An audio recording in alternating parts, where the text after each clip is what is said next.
Most pilot owners are taught the same thing. When in doubt, run it a little richer. Sounds safe, right? But on Continental and Lycoming engines, that habit can quietly damage your engine, increase maintenance costs, foul plugs, create lead deposit, and in some cases contribute to catastrophic failures. And the worst part is, a lot of pilots think they are protecting the engine while they are actually increasing stress and contamination over time. That's what we are going to talk about today. One of the biggest shifts aircraft owners need to make is this. You need to stop operating based on outdated information and start operating like a professional operator. Professional operators do not manage engine with folklore. They manage temperatures, fuel flow and trends.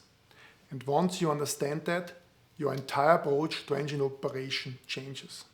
A lot of pilots were taught simplified rules, like rich equals safe, never lean aggressively, add a little extra fuel just in case.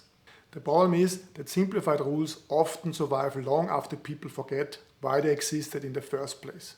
And over time, they become habits, expensive habits. Because running overly rich does not just increase fuel burn, it also increases carbon deposits, lead fouling, plug contamination, sticky valves, morning sickness, rough running and unnecessary maintenance events. And in extreme cases, it can contribute to pre-ignition or valve failures. So no, rich is not automatically safer. It is an overly simplified operating procedure with trade-offs. To understand this properly, we need a very basic understanding of combustion. Your engine burns fuel and air inside the cylinder.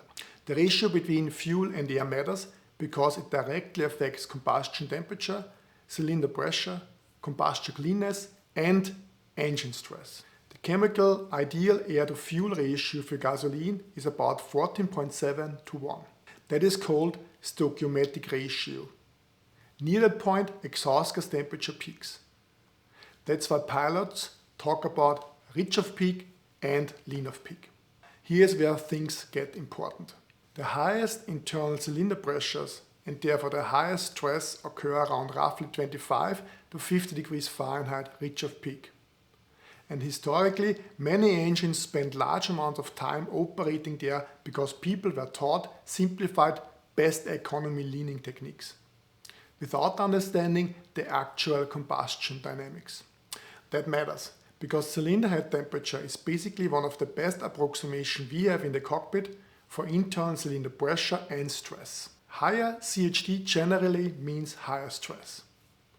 Now, to simplify this a bit, rich of peak is generally used when you want higher performance and speed, where lean of peak is generally used when fuel economy, cleaner combustion and lower engine stress matters. Neither is good or bad. The problem is when pilots stay excessively rich because it feels emotionally safer. What matters is understanding in what area you are operating, why you are operating there, and what temperatures and pressures you are creating. That's professional engine management. The mistake many owners make is thinking if I add more fuel, it must be safer. Not necessarily. In many cases, you are simply burning more fuel, contaminating the engine more, masking bad operating technique, and creating long-term maintenance problems. And this becomes a vicious cycle. The owner gets rough running, then the plugs foul, then parts get replaced, then people blame the hardware instead of the operating technique. Meanwhile, the root cause never changes. A while ago, I spoke with an aircraft owner during one of our outreach conversations. Very intelligent guy, technical background, multiple academic degrees, PhD level education. But he was still operating the aircraft based on inherited habits instead of evidence-based engine management. He only had analog instruments installed and CHT and EGT readings were only available on one cylinder. He did not really understand the temperature limits and was adding extra fuel because someone had told him it protected the valves.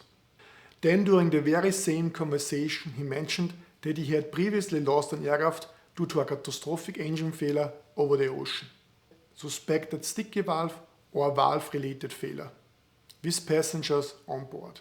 And even after that event, he still had not fundamentally questioned whether his operating procedures were actually correct.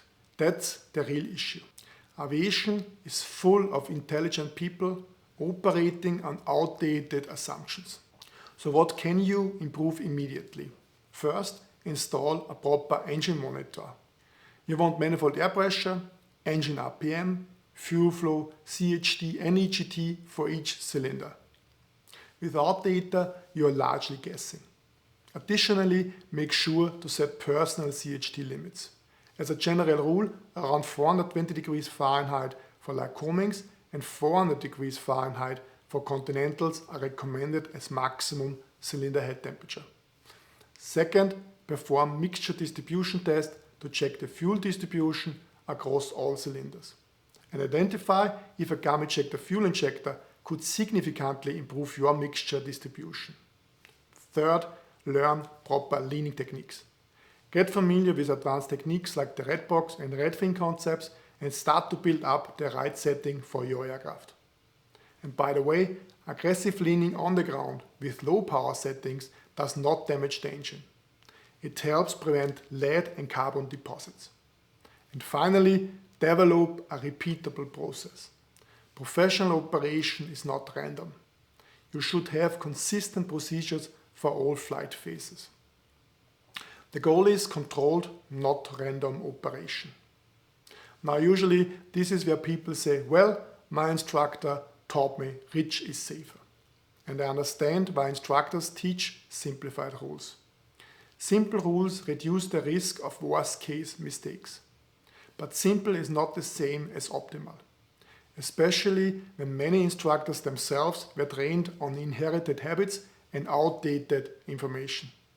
The second objection is usually engine monitors are expensive. Compared to what? One avoidable valve issue, repeated maintenance troubleshooting, or an in-flight emergency. Most owners dramatically underestimate the cost of poor engine operation over a multi-year ownership period. At the end of the day, this is not really about leaning, it is about a mindset. Do you want to operate the aircraft intentionally, or do you want to inherit habits from people who may never have deeply understood these engines in the first place? Professional operators manage temperatures, fuel flow, trends and combustion quality. Not this is how everyone does it. If you want to understand how to operate and manage your aircraft more like a professional operator, that is exactly what we focus on inside our workshops and Pilot Owner Accelerator. We help owners understand engine data, build repeatable operating procedures, conduct in-flight test procedures, reduce avoidable maintenance and operating costs, and improve reliability and operational confidence. Most owners are never actually taught this system. That's what we aim to change. You can find more information below. I am looking forward to seeing you in one of our workshops.